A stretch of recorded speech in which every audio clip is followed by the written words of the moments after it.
Potato chips recipe. 4 to 5 medium-sized potatoes russet or Yukon Gold work best.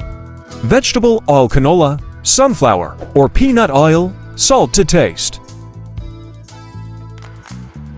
1. Wash and peel the potatoes using a mandoline or a sharp knife. Slice the potatoes very thin, about 1/16 inch thick.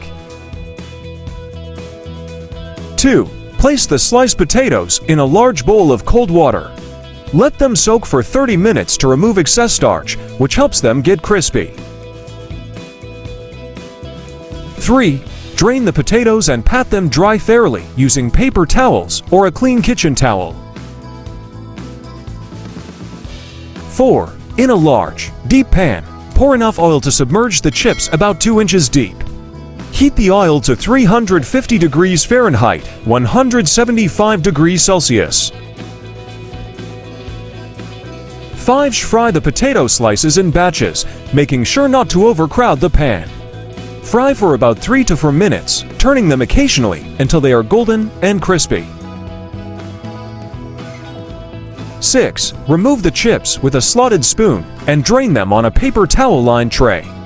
Immediately sprinkle with salt or any desired seasoning. 7. Let the chips cool for a few minutes to become even crispier before serving.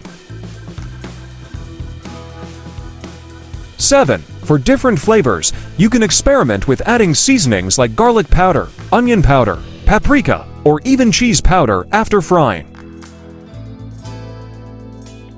I hope you like this recipe. If you like this recipe, don't forget to like, comment, share, subscribe, and don't forget to press the bell icon. And on which recipe to make next video, please let us know in the comment section. If you want to watch more delicious videos, I have put the link in the description.